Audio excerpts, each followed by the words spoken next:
what gets you fired? NOI or closing work orders, getting the job done? The asset manager said NOI. The operations leader said, NOI is something I don't control. It's closing work orders and getting the job done. The asset manager turned white. The blood left his face. He was like, how can you say that? Well, if you're going to lease a unit and it's a dirty parking lot, you're going to keep driving. Have curb appeal. You might not pull over that property. Right. Multitasking is just a made-up thing that we love to say we can do, but all of us are terrible at it. Oh, it's horrible. It's exhausting. It's another one of those things that creates a lot of stress. You can address PM work. I mean, training. First of all, work-life balance that we always say, but it's a pretty phrase that doesn't exist in our industry in most cases. That's a trick. Right? Acknowledging that on-call is disruptive, whether you get a call or not. Because you're just waiting. You're waiting. You don't go to the movies when you're on call. You don't go out to dinner with your wife when you're on call because it's gonna happen. You know, it's like you're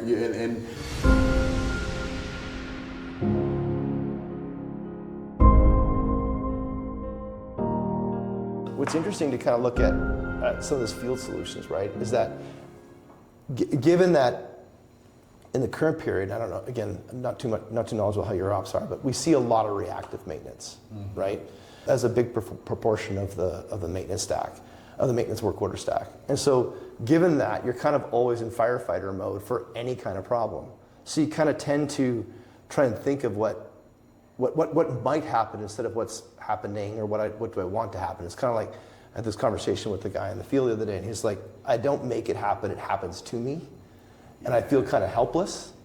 And that adds to the stress. It was a World Mental Health Day on Friday, and I was talking to a lot of techs, and I've been talking to a lot of techs, and they're like, it's because I don't have any control over my workload. It's a big part of where they feel that helplessness, right? And it happens to me, I don't make it happen. And so because it happens to me, even as a leader, how do you staff for the 100%, or should you just staff for the 80%? And then what does that 80% look like? Because a lot of folks don't even understand what that 80% looks like because they don't have the data.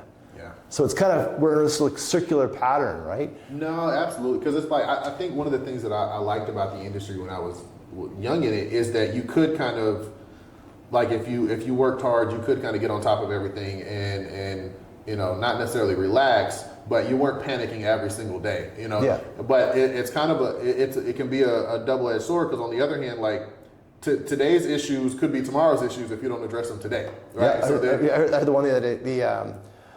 I don't know if you may have heard the Survive 2025 or Survive till 2025, and then I heard, and then fix it in 2026. So Survive 25, fix it in 26 is like kind of like the Q4 model of everybody has got a punt team out there and they're just like kicking it into the end zone. I say there's a time and a place for it, but I think it's the follow-up that's important. I think that even with our company, there are some times you have to look, is this where we need to put our money right now? You know what, like this area, this one needs it right now. Like drop everything, we need to fix it. Other things, it's like, you know what, we're gonna get a year or two out of it, let's kick this to next year. But I think where the miss happens a lot of times is the tracking and the follow-up on that. Do you kick it, if we're kicking it to next year, in budget season, are we saying, hey, let's make sure we put this money aside because we kick this thing to next year, we need to make sure we follow up on it? Or do you just kick it to next year and then next year you say, oh, well, you know what, we'll get one more year. And then you kick now instead of that, hey, we needed to do that full paint. Now it's, now we got units that got water damage and I got down units and now I'm, tearing out studs and stucco and stuff because we didn't have that follow up. So it's, I think there's a right and a wrong way to do it, but no, it really, I'm always telling the guys to the triage point, control what you can. There's a lot that you are going to have zero control over. But you know what? Like, are you scheduling?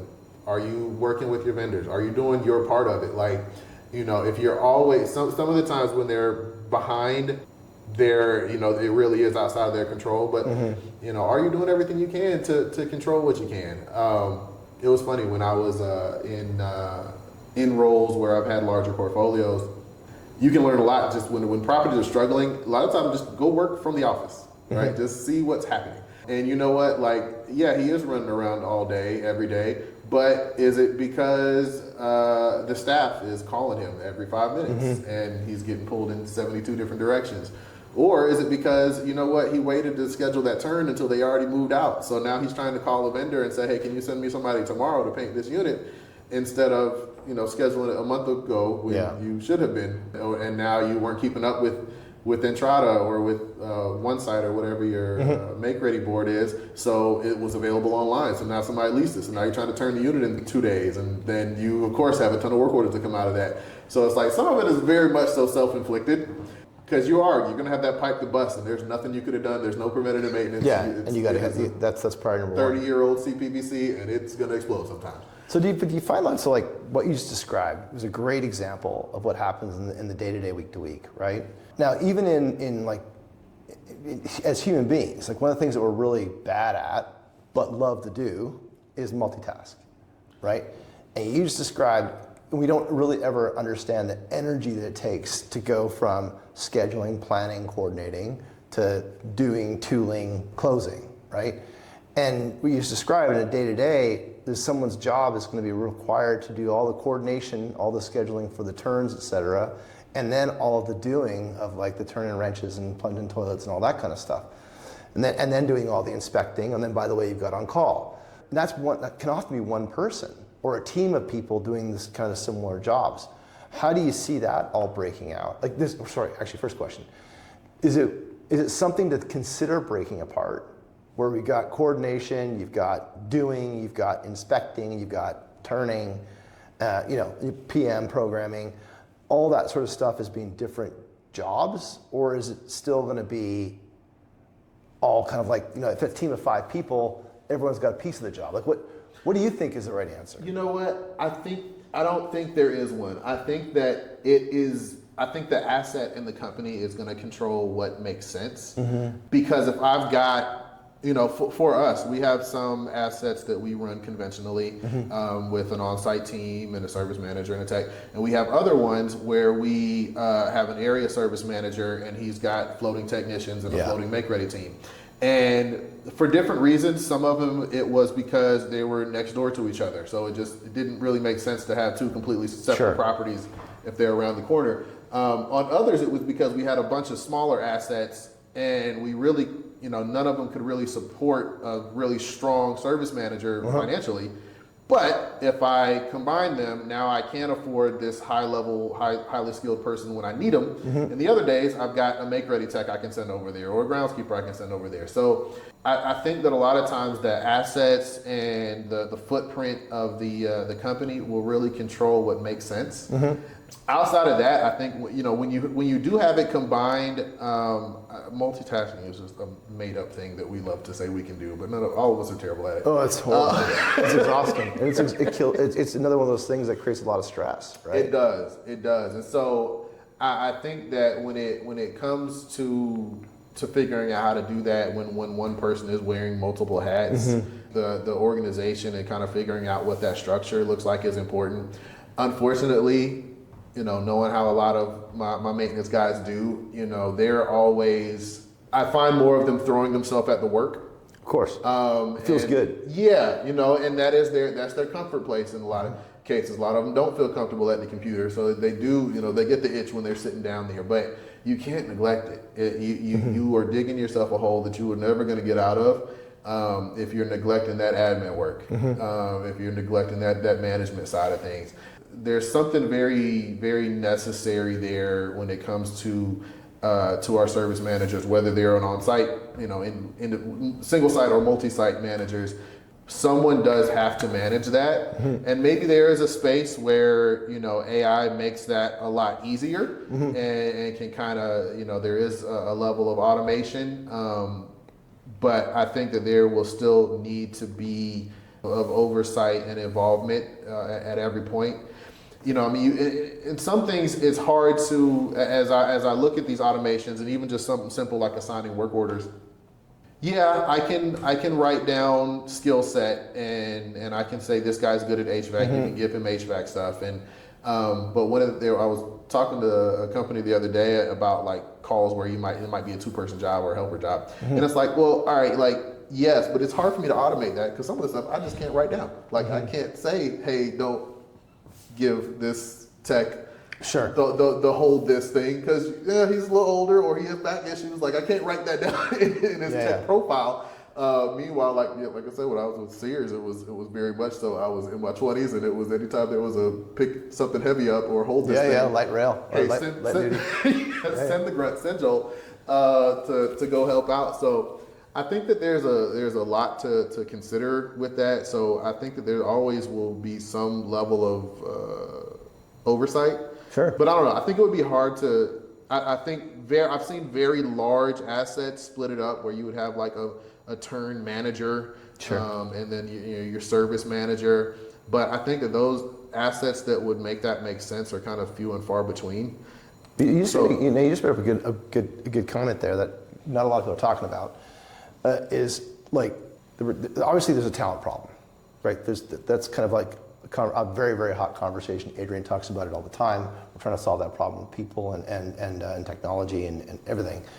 You mentioned those retired folks, right? They've got a depth of knowledge that is very hard to replicate with anybody who's coming in, just because of the amount of stuff they've seen.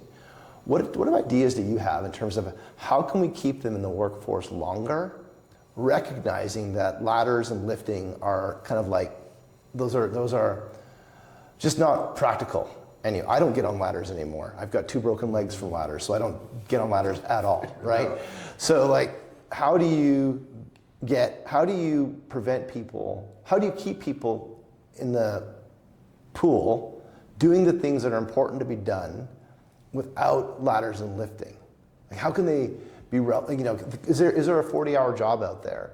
Because like what I'm kind of like, or maybe the whole industry is regretting, is that we don't have their knowledge in a way that can be scalable, and it's kind of locked in that person, Randy who's 47, and like they're going to retire or they're going to go to a different occupation because they can't get on ladders and lift any longer. And it's a shame because they're the ones that we can really leverage and scale to be able to solve the problem that we've got in terms of like allocation, estimating, scoping, inspecting, PMing. They know. Yeah. What are your thoughts? Have you guys ever jammed on that before and thought like, geez, we've got a guy here who knows everything about these units, and I can't use them full time because they can't lift their ladder. So then, what do I do with them? Yeah, it's a hard question because you're dealing with not just new limitations with them, but you're also, it's like as soon as you take that guy out of the field, he's probably not keeping up with the field anymore. And so many of the things that we are touching are changing so quickly that it's you can be detached from what it is to be on site so quickly. So it's a little difficult. I'll say I've had good opportunities with this current company with kind of changing around positions. We had some older service managers or corporate support staff and kind of reworking their positions. But in all fairness, I think that it was their interest and willingness to change and to kind of accept the new challenges that different roles have that really made them successful. Like they had the rapport with the teams, and they had the experience, and they had this stuff that I could work with, and then I did have to get them comfortable on a computer, and I did have to figure out, hey, how does he retain this, and what level of support do I need to give him until he gets comfortable, and kind of play around with that. But I'll be honest, I'm feeling it now because, I used to be an all-star impressive service manager because I could put together an Excel spreadsheet and throw some formulas in there. Sure. Now it's like in the world of AI and everything, I'm just like, I don't really, not comfortable with ChatGPT. So I'm kind of feeling what a lot of my other team members have felt as computers have kind of got pushed more into the workforce. Right. So I'm experiencing it myself and having to tell myself, hey, be open to this, stop feeling like we've always done it this way, so we need to do it that way. It's like, no, be open to the changes. So it's a little difficult. I mean, I think I've seen some companies do, I've seen obviously pushing those guys into more so training roles or these more so support roles. I've seen some companies that are even doing like a call center kind of situation where they bring in people with a lot of experience. And that's kind of, sometimes I think keeping them in the industry makes sense. Sometimes they're valuable in other industries, and so they're just kind of finding their own path. One of my mentors in the industry threw his back out, really bad, and to the point that, he had to get surgery and had to get some stuff fused. And so with 25 years in the industry, he had obviously a ton of experience, but his days of swinging a hammer were over. And so he was able to, he tried a couple different things, ended up in the supplier side and loves it, and is able to use that wealth of experience to tell a service manager, hey, this is the time you need to be ordering salt so that you're not waiting until it, until things go out, or hey, this is the time to order pool supplies, or hey, why don't you keep stock of this stuff? You order it all the time, right. Why are you adding these extra days onto your work orders? Like, order 10 of these things. Here's your history. Like, you can see you ordered 10 a month, so just order 10 right at the beginning of the month. Keep a stock. You'll have it. You can, this is how much time you're losing on work orders, having to go back and forth, or stealing parts and then having to go back and put it back. So I've seen him take advantage of that experience in another industry. But it's kind of it can be difficult because it's a physical industry. So you're gonna, it is hard to find, especially when we're on smaller teams. It can be harder to limit yourself, because you still have a service manager that's responsible for that property, and he may only have 1 or 2 people. And so when you start taking on people that have limitations, it can make it really hard to get the job done at the same time. Oh, yeah, that's part of the problem. So you've got ultimately the work that needs to be done, and those that can do the work. And then you kind of got this other, maybe an overlap of those that know the work, understand the work needs to be done, but may not be able to do the work. And I'm just trying to scrum on it, like, in terms of like, man, this talent problem is not going away. It's getting worse every single year. And we're allowing these people to retire with all this knowledge because we don't know what to do with them. But it just feels like there's something that could be done with them, but I don't know what it is. It's just that generational gap. It's so difficult, because I get some of my newer guys in, and that's one of the things we talked about as far as where do you find staff. Like, my best staff is experienced guys and brand new folks. Like, these young guys that are coming in, they're excited, they want to learn, they're excited about a career. They're just these little sponges, and I just love them. But it's the folks in the middle, and that's really what we're missing. Like you said, we got these guys that are retiring. Normally you would have, the generation behind them that's been working with them, and you've had this overlap. And so, I got that 40-year guy that is about to retire, but I got the 30-year guy that is ready to take his place. And then there's the 20-year guy that's ready to take his place. And Ideally. it's like, no, we don't. It's like we got the 30-year guy retiring, and we got the 5-year guy that just started. And you don't have that middle place, because we told everybody to go to college and don't work with your hands. Well, and not to mention, anybody who is really good at that 30, like the middle point there, they're pulled out by the services, because they're all backed by, they've got more money, right? And so they're being backed by private equity, and so you're competing with the bank. Right? When you're talking about HVAC, plumbing, electric, like the core functions, they're all increasing their wages weekly, it feels like. And so recognizing that anybody who had a family, 2 dogs and 2 kids, they needed to make a choice. And so it's just interesting when you think about the career path that's out there, and the situation regarding talent. Either we have to accept the constraints that people are going to turn over at between 50 to 90%, depending on the site, and say that's just the business. And so if that's just the business, then we need to have really good processes so that we can bring people in and out, which means you have to have really good training, which is something that Adrian's working on, right? Or you're starting to leverage technology to the point that you can interchange your people. But it's kind of like both of those options feel uncomfortable. You know what I mean? I really wish, because everyone's like really wishing they could just hire really good people, and there was an abundance of them that were affordable, but that's just not available any longer. It's like an invalid wish. Yeah, it's a struggle, and even I think every company has to figure out what works for them. But agreed, I mean, you either have to accept the turnover and know that we're going to have an incredible onboarding process and incredible training, and we're going to be able to throw people in and hit the ground running and get them going.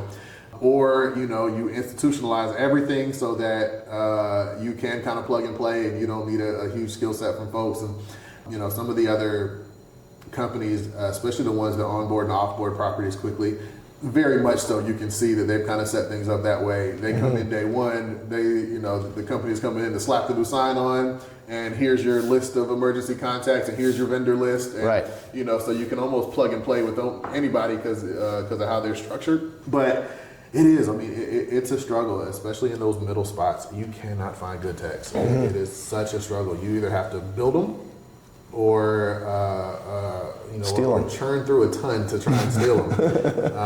No, 100%. It's I haven't found a fun answer for that one yet. So when you look at the things that you want to solve, like when you kind of scratch your head in a Friday afternoon, you're kind of like, God, these are the things that we really need to change, or these are things that are really these are things that frustrate me about the way we operate.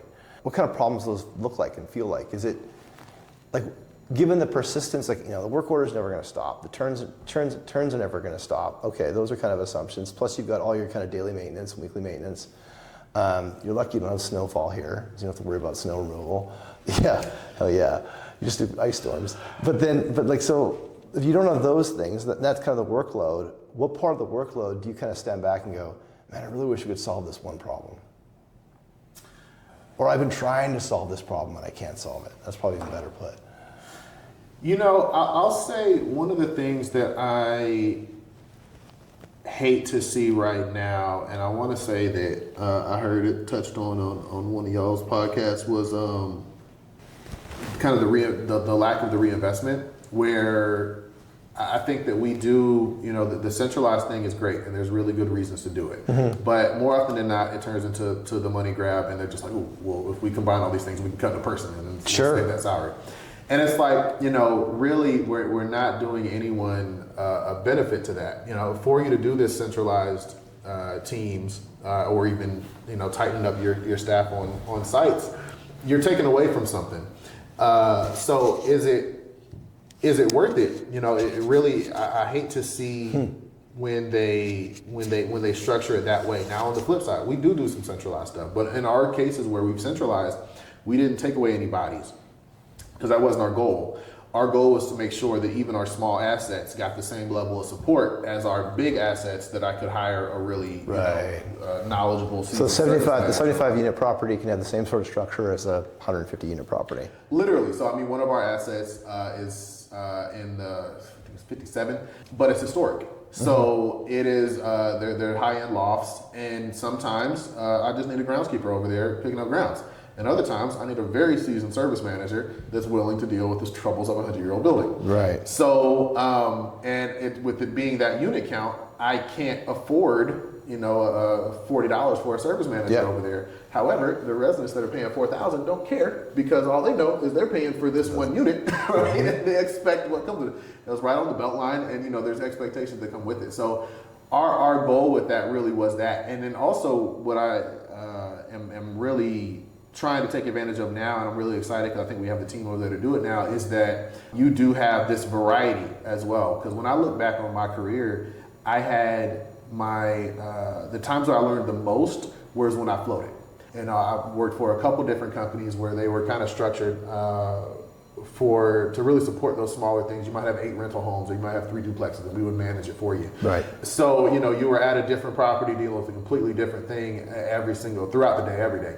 And I gained so much valuable experience during those times. So when we talk about floating, that's one of the things that I think is valuable about it. If I've got a guy coming in with little to no experience, it's awesome that he can learn on a mid-rise and a garden style. Sure. This one's 15 years old, this one's 10 years old, and then he's got this historic building, and then he's got this other, so it's like now you get to touch all these different things with different setups, and one of them gas, and one of them has aquatherms, and one of them has heat pumps.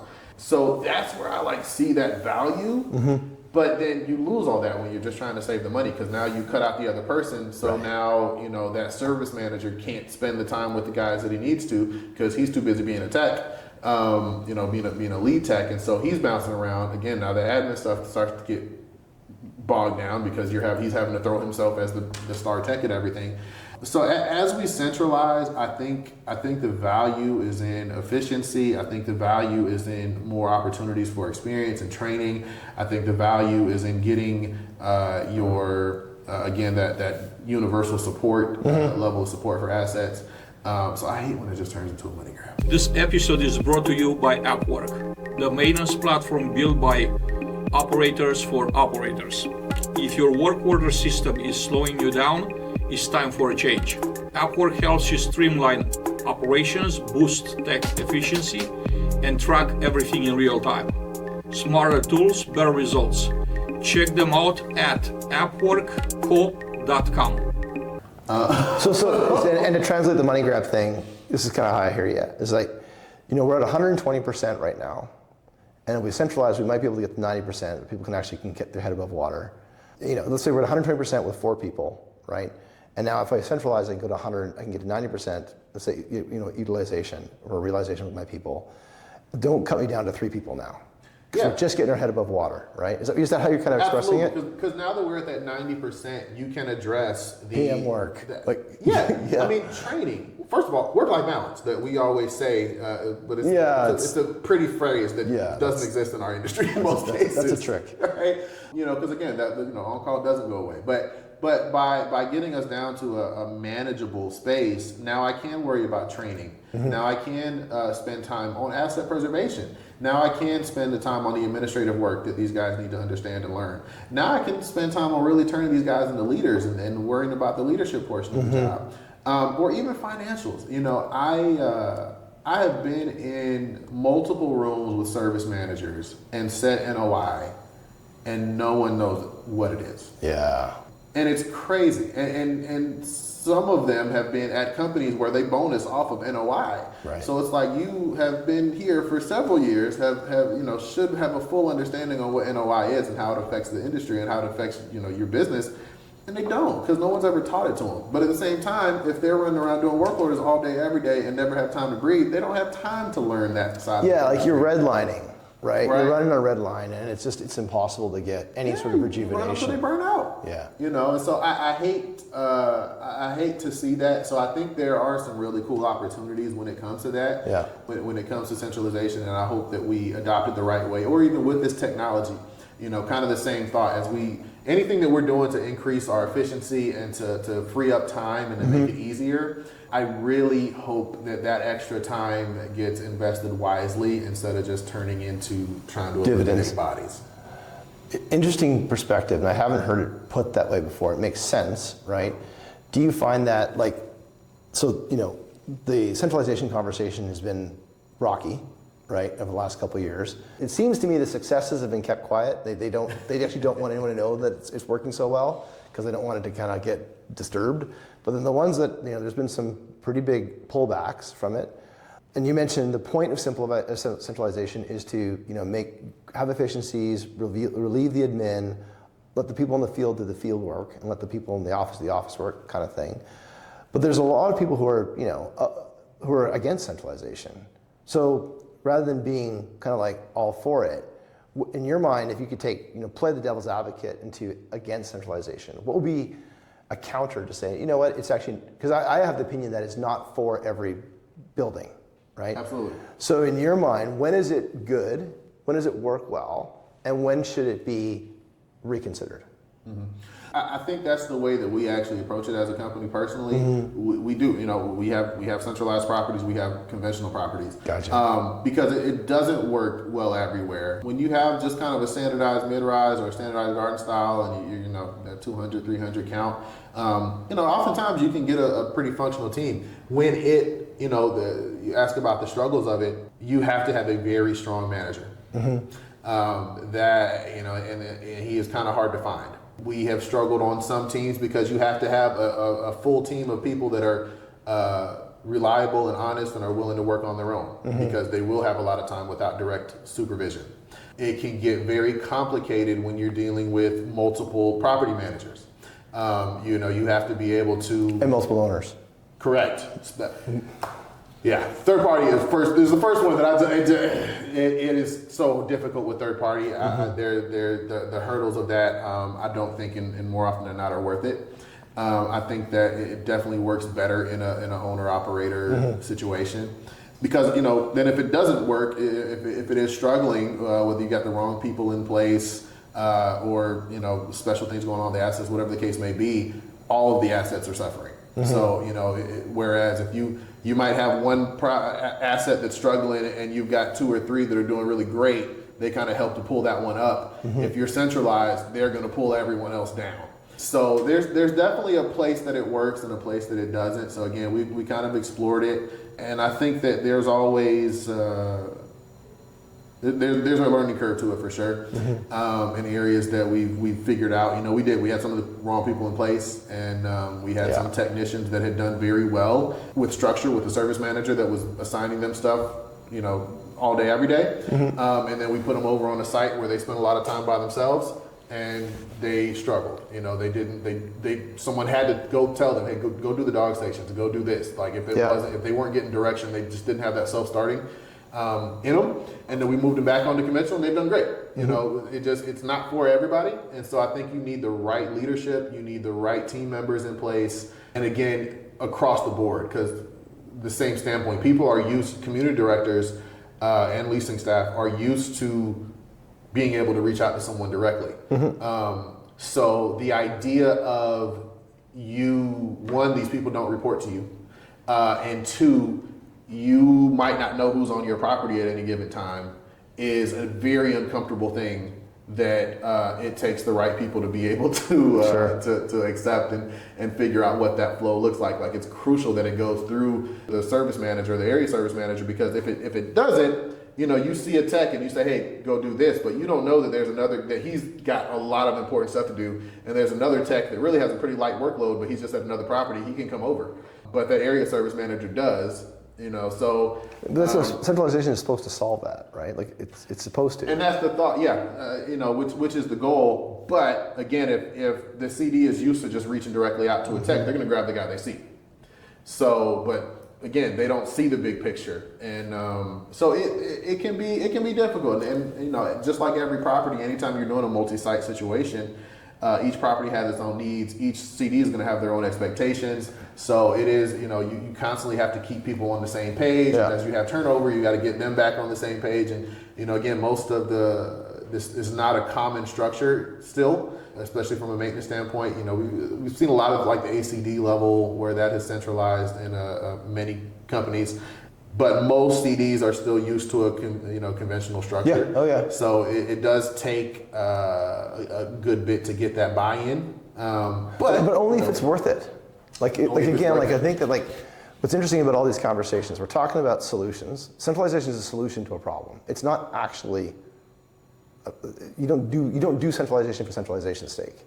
Correct. Right? And so now we're seeing the big problems that are emerging are retention of staff and residents, right? And then that results in client churn if you're a fee manager. So when we take a look at centralization as a model, does it solve the retention problem with residents? Does it solve the retention problem with staff? What do you think? Because if it doesn't do either of those, don't do it. Yeah, because it's a lot of work, I don't think it's a one size fits all, and I think the worst thing you can do is try and shoehorn in, centralization to a situation that doesn't make sense. When we did it, we really did. We sat down, we looked at what's our goal, what are we trying to solve for, would this solve for it? Yeah. Then you hit the speed bumps, but I think our goal was never to make it work. Our goal was to give it the best chance possible to work and see if it made sense. So far it has. 2 years from now, if we decide, hey, maybe we hit a new hurdle, or maybe we, whatever changes, we may turn back and say, it's not making sense. But right now it is. And again, right now, one of the things that is exciting is that extra opportunities for experience. So right now we have 2 new guys, really fresh to the industry guys that are killing it. So right now, even just as a training ground, I am loving it right now, and can't wait to see where they're at in 6 months from now or a year from now. Sure. But I think with anything, any software, any restructuring, I think that you always never put yourself in a situation where you're trying to force it to work. Agreed. Right? See if it works. See if it makes sense. See if it works in some places. Realize that, hey, it might not work in others. Yep. So I think that there's definitely some flexibility there. And then also making sure that you're asking the right people. You may love it from a owner standpoint. Again, we're looking at the numbers. Oh, we're saving this. Okay, we got to cut this body. But is that the on-site experience? Like you said, is your retention, whether employee or whether resident, truly affected? One of the things we said earlier was, you having that comfort level with your maintenance team. Well, if they're centralized, what are you doing to still make them feel comfortable when now they might be getting different guys and might not have that same level of rapport because they're just not seeing that guy do grounds every single day? Or if it is, permission to enter, and it just gets fixed. Do I even care who did it? Yeah. Right. So I think there are and there's ways around all that. One of the it's the silliest thing, but I have been trying to we changed marketing companies. I'm trying to get our new company to do it for us. Historically, we've had these little pads with the employee's name and face on it, so they can leave notes to that the work order is completed. And it's like, from one standpoint, yes, they get an email that says what all's done, and they can leave the details and then timestamp and all that stuff, and that's great. But there is that level of comfort and building the rapport that you get by having a little notepad with my face on it. So yeah, it costs a little extra. You got to go through jump through the hurdles of ordering it. But that's the kind of things that help you to continue to build that rapport, continue to build that comfort, even with a centralized team, because over enough time, you have those extra opportunities to meet people and resident events, all that other stuff, and making sure that the guys are. Do you see like when we open the conversation talking about AI, right? So then AI and automation kind of go hand in hand, or at least they move together. I can't really even say with confidence that one has to be there before the other, but they do move together. So do you see that a centralized operating environment, or a centralized operating model, will be more likely to adopt AI and automation than a decentralized operating model? Like, can you be decentralized and moving up the curve in AI and automation?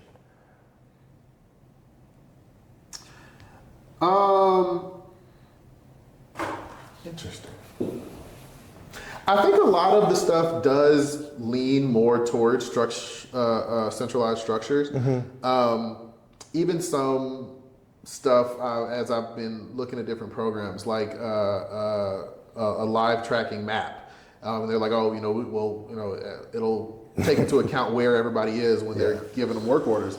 And it's like, well, yeah, if I've got 10 guys across the state. Across 30 acres, yeah. It makes sense, right? But now if I've got everybody and they're in 3 buildings, like, that's silly. Like, why do I care who's where? Yeah.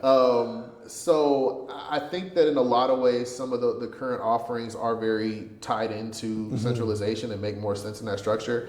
But I do think that as we more fully explore what AI can do and where it fits into the workflows, I think we'll find more and more opportunities where it just makes sense.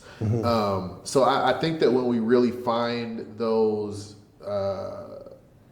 the advancements that make sense and really do improve the workflow, and the simple ones, we talked earlier about like the screwdriver versus the power drill. Like, I don't have to explain to you why that is, I can give you one and let you use it for a couple minutes, and then I can hand you the other. There was a time, right? There was a time that you had to explain it. Can you remember the cord? Right, like fair enough. You had a corded power drill.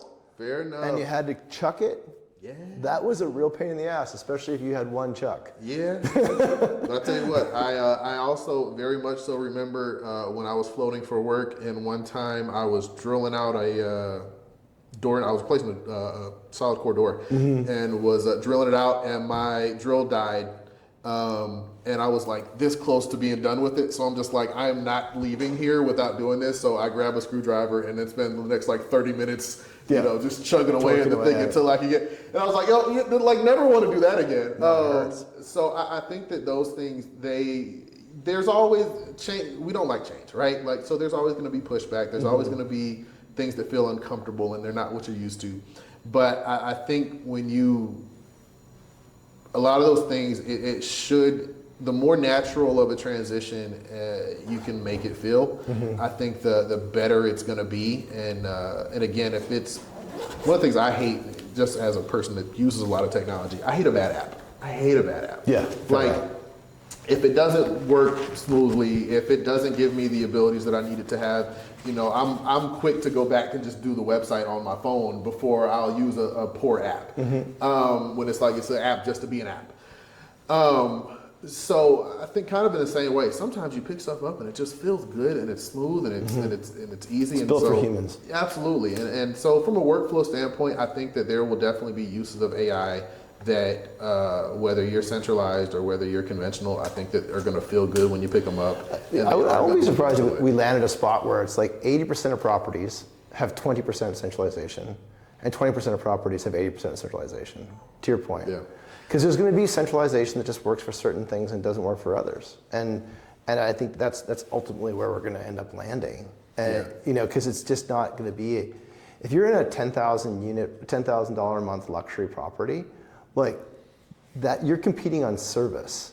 So you can afford the extra people to be able to make sure that service is, you know, jump to the pump, versus when you've got, you know, market or competitive marketplace prices. It's a different environment. Yeah. Right. So I think it's going to be interesting to see how it all plays out. One thing, actually, before we kind of shut down here, I have a question about. I don't think enough people are talking about on call. Because we try to pretend that the guys don't have to do it. Right. Yeah, and it's why people quit, right? And it's why people burn out. Like every other profession on the planet gets to reload, right? Tell me about on call. You know what? Or share with us on call, I should say. We have we have not found a great answer yet. You know, we're still struggling with the same issues with the industry.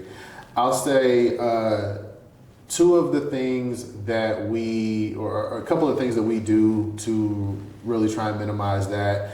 You know, obviously preventative maintenance, anything that you can do to cut down these emergencies. You know, right now I'm really on the guys as far as preparing for the cold weather, which feels crazy because it's still 80s, right? But the reality of it is it's on the way, you know, and if you can get in there, do your PMs, make sure these heat systems work now, you know, you're going to save yourself all those calls of the first time they cut it on, it smells like smoke because it's burning off all dust from the off season. They cut it on, it doesn't work. Like you're cutting, you know, when you have that cold snap on a weekend, you're saving yourself from a ton of on calls. You know, obviously training and making sure guys are making good repairs so that, you know, the resident doesn't get home at the end of the day and doesn't, you know, finds what they thought was fixed wasn't. Right. So there's that. And one of the other things that we're focusing on right now is as we kind of revamp our bonus structure is acknowledging that on-call is disruptive whether you get a call or not. You know, again, I spent 12, 13 years on call. Yeah. Because you're just waiting. You're waiting. You don't go to the movies when you're on call. You don't go out to dinner with your wife when you're on call because it's gonna happen. You know, it's like and you might not remember those 10 times that it didn't happen, but you remember the one time that it did, and now your wife does. Absolutely, absolutely. You know, even to the point that I would find myself dreading when my phone would go off. Because of on call over the year. So I went to the point where I would always done it for like 5 different phones at this point.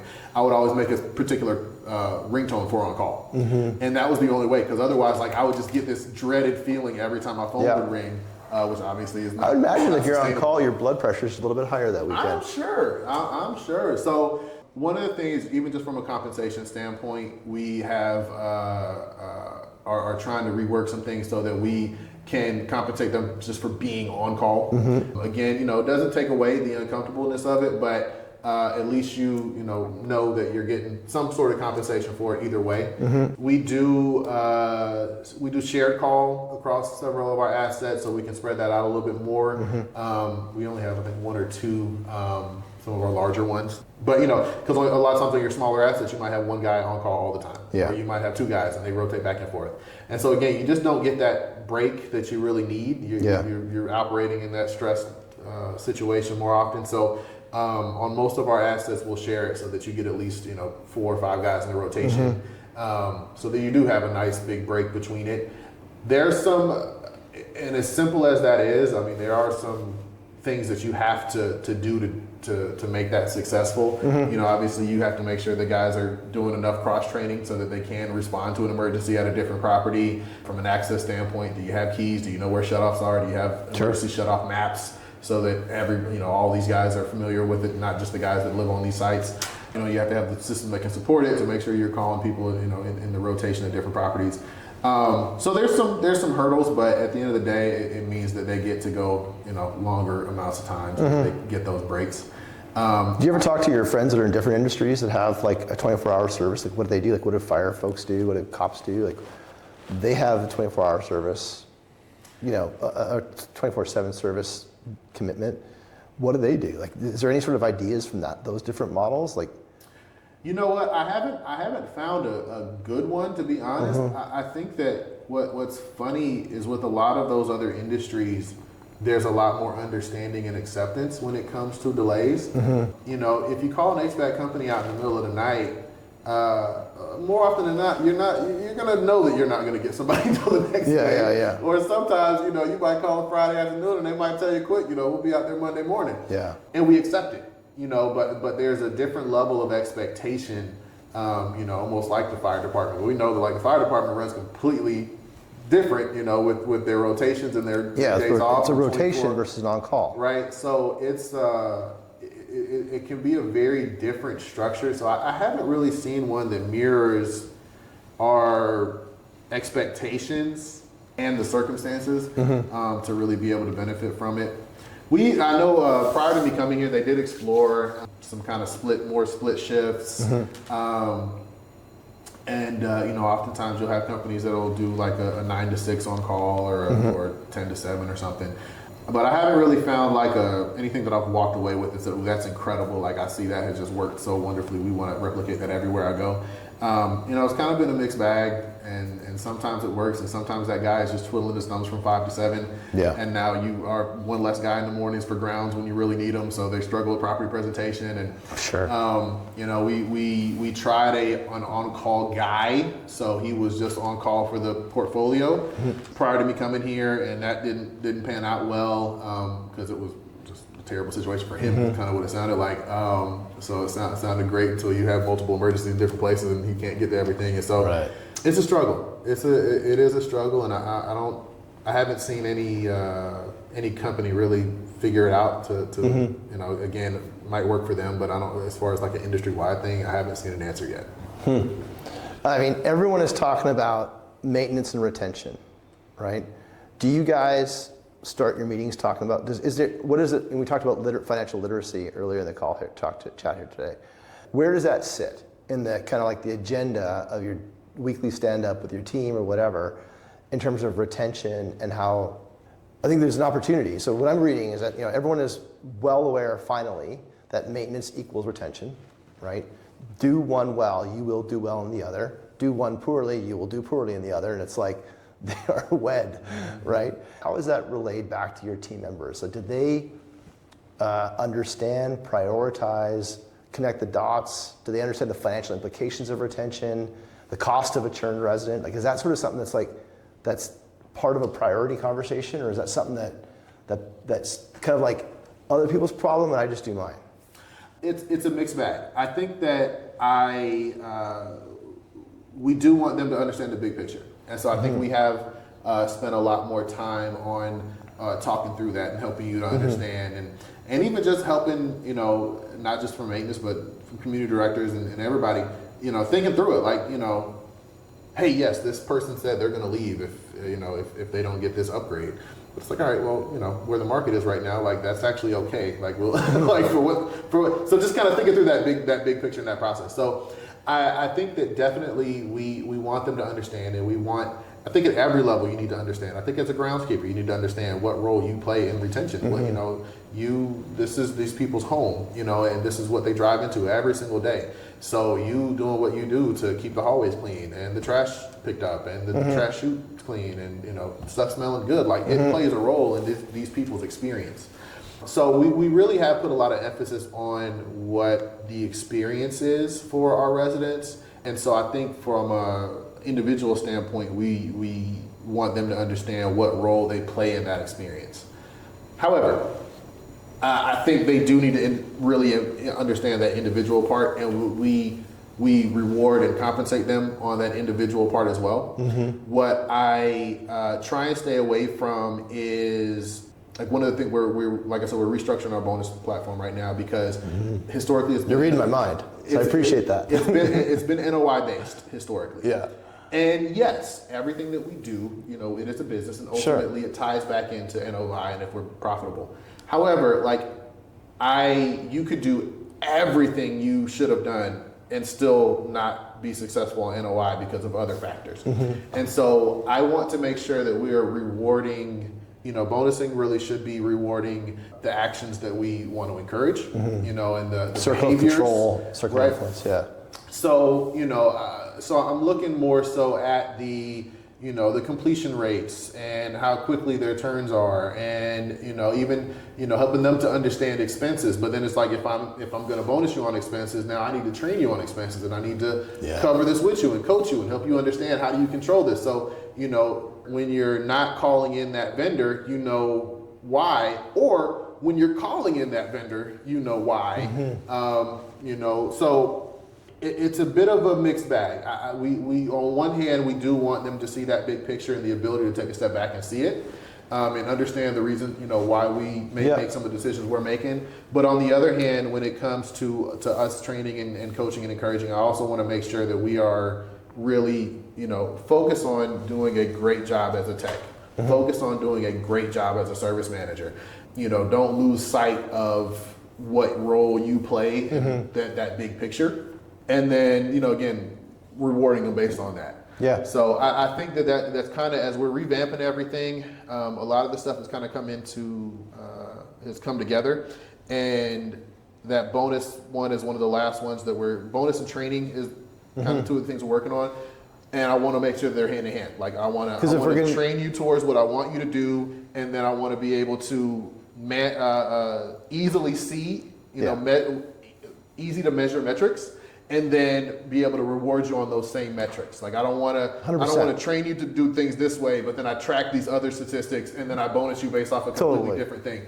We just want to make sure everything's in alignment. So it's been nice because we are revamping it all. We're kind of in the muddy middle right now, but as we're coming out of it, kind of seeing things coming together. So I'm excited about it. Well, because if we don't make it interesting, right, for the folks that are doing the work, then like why would they? I'm pretty skeptical in terms of like I want to make sure because I love to fall in love with ideas, and so I like to make sure that okay, my check is to force skepticism on myself, and say hey look if you don't make it interesting for me, for the change, then why would I consider AI? Why would I consider centralization? Why would I play ball for even a service manager trying to do things? Why would I play ball with on call? Because if all those things are things that I have to absorb as a field team member, and in order to create a higher NOI number that creates a dividend for somebody else I'll never meet, then make it interesting for me. And so that's a part that I'm really curious to understand more on, and I don't think anyone's got the answers just like you guys, or they're working through it right now in Q4, is that if we don't make it interesting for the field staff, then centralization is going to be a real struggle. AI adoption and automation is going to be a real struggle. Technology adoption is going to be a real struggle. And we're going to be stuck underperforming because we didn't bring everybody along on the bus to get to, because we weren't compensating them fairly. Or I think I love your point in that being transparent about the compensation might be also worthwhile considering, right? Because otherwise, what's in it for me? Like, if we don't answer that question. That is a crucial question. And I think that oftentimes the D-suite or C-suite, I think they answer that question when they're looking at policies and tech stack or whatever. They answer what's in it for them. Of course. Right? But we have to have that same answer at every level. You have to have that same answer for the on-site team as well. Like what's in it for them. And if you don't have a clear answer for that, you really should be questioning, that policy or that. Well, I had this really interesting conversation about just like the conflict, right? I was sitting with an asset manager and sitting with an operations manager, and I asked the question, and I said, I'm going to ask this in two parts, and you don't have to answer this because I don't want to put you in the spot. I was intentionally putting these guys in the spot. I said, what's your priority, NOI or closing work orders? the asset manager, the operations manager, or leader, right? Asset leader and master manager. Asset leader said NOI, right? All day long, it's NOI. Operations leader said, it's NOI. I said, okay, that's great. Now, I'm gonna ask the question again, a second time. What gets you fired? NOI or closing work orders, getting the job done? The asset manager said NOI. The operations leader said, NOI is something I don't control. It's closing work orders and getting the job done. The asset manager turned white. The blood left his face. He was like, how can you say that? And immediately we had a very bubbly conversation about, a frothy conversation around the conflict of interest, because what's in it for interest for the ops leader was getting the job done. My people, my work orders, the workflow, because if I don't manage that, like, the machine just breaks. And the asset manager was far from the site and didn't, they're distant with respect to the work that needs to be done in order to deliver those things. Yeah, and so you have to be able to look at both sides of it. And I think that kind of what your time split as far as looking at those different levels is different depending on what your role is. Yeah. But you do, what's in it for me? Yeah, as a groundsman, 90% of the time I want you worried about the grounds, right? Mm-hmm. But that 10%, I want you to understand what your role does towards NOI. Yeah. It's a big leap, but there are things you 100% do that it might be a little dotted line, but they will lead to. Well, if you're going to lease a unit and it's a dirty parking lot, you're going to keep driving. At curb appeal, you might not pull over to that property. Right. Then on the flip side, I think that director roles like you are going to spend a whole bunch of time looking at these portfolio-based decisions or an asset-based decision, but you still have to be able to spend that time to look at what's their experience doing grounds every day. Yeah. What could make their job easier? What could make them better at the job, more efficient, whatever. It's definitely a two-part thing, but like I said, it's important to. I think it's really important to focus on those behaviors that are going to work, that we want to happen across the portfolio. Well, this is what, like we were saying, making it transparent and then actually creating a flexible compensation structure that rewards hitting those metrics. One of the things that I saw because we kind of experimented with different things through this year with bonusing, and you could see the excitement in the guys, because now instead of having NOI, that it's not something that they can control. Right. Property taxes, insurance, it's all in it. Right? Absolutely. Now, so we did average work order completion time, we did average turn time, we did expense management just for the R&M, and then we did completion of your PMs. Because I also didn't want to encourage just saving money, so you're going to spend it in some areas too. So doing the PMs kind of was our check and balance. And you saw not just the service managers that wanted to ask you, every week when we were on the call, hey, where do we stand? Where are we at? How's, how we looking towards that bonus? Their techs were bugging them. Mm-hmm. Their groundskeepers were bugging them. Right. And they're like, hey, I'm supposed to be doing PMs today so we can get caught up, but they asked me to do this other thing. I don't want to. It's like, well, no, balance that. But you saw the excitement, you saw that engagement, whereas NOI had never engaged. Not only did it not engage them, they didn't know what it was. It's like someone said to me, being rewarded on NOI is like being rewarded on GDP. Like, what do I do? I'm so far away from what that means. But then we know from our level that, yes, each one of those things that y'all do, having that work order turnaround time of 24 hours or 48 hours, that is going to make a huge impact on the resident experience, which affects retention. And now, now your retention is going to affect your NOI and your bottom line. And then that's going to affect your ability to reinvest into that asset, especially as a long-term holder, and have the money that you want to do that paint job. It's going to keep it at keep you maintaining the asset. So there's a very clear cycle that we see and observe, but it's just too detached to motivate them to keep them focused. They don't control it. It's circle of control, circle of influence, right? But when you do see it, when you see, their average turn time was at 14 days and now they're at 10, like, they can see it. And then when they let that one drag out and it bumps back up to 12, they feel it. And so now it motivates them to get it, right back down. Whereas if you're not looking at it, if you're not tracking it, if there's not compensation tied to it, if there's not, a carrot or a stick, one or the other, attached to these metrics, it's just too detached. It was explained to me this way. It's like a 4x100, right? The 4x100 time of the team is what wins you the medal. But each split is what creates that final time. If you didn't track the splits, you're not going to get that gold medal, right? 100%, And so the 4x100 metaphor is kind of what I kind of attach to, is that I got to run my split in my time so that the next guy, and then I'm going to hand over the baton with diligence so that that goes to the next person so they get a chance to run their split. And if all 4 of us run our splits and all 4 of us hand off with diligence, we're going to win the race. Yeah. Right? Yeah.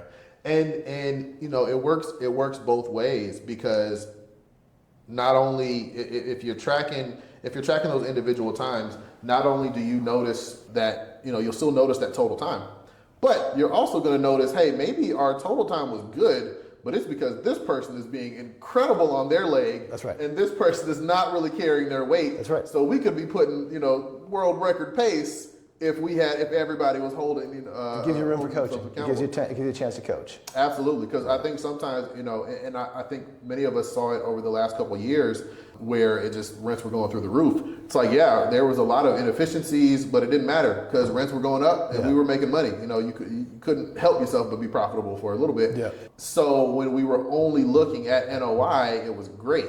Now the NOI is not in a good place for a lot of companies, and they are having to figure stuff out. Now you are getting more of that individual looks. So which is creating accountability. Absolutely. Which is good. Yeah, and you need both parts of it. So you can't have too much stick and not enough carrot. Can't have too much carrot, not enough stick. Yeah. You know, you got to hold your folks that are struggling accountable to whatever level that may be. You're kind of coaching in the middle, and then your all-stars, you got to reward and recognize your all-stars, because they are going above and beyond. They are working hard. They are the ones that help you win gold medals. Absolutely. You know, so it's always a balancing act, you know, but no, I think I'm really taking a big share in making sure as we train that we really do help the guys see the big picture. So even though we are kind of trying to get them focused on certain metrics, because we know that's what's going to help them stay motivated, one of the things that we did at the end of last year was we actually in this room, I took everybody's final numbers for NOI and I put them up on a post-it note on the wall, and every service manager had to go stand next to them. So in that same meeting though, we explained, you know, look, I know y'all haven't gotten a lot of training on this. This is what, you know, let's talk about NOI. Let's talk about what changes it.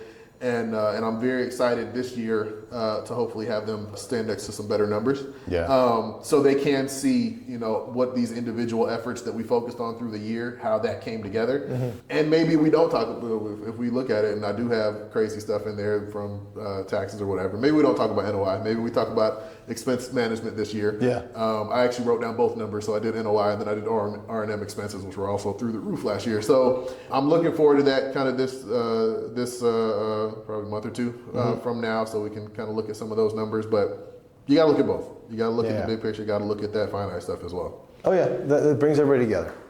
This has been awesome. Thanks for including me. I enjoyed it. Thanks for including me, buddy.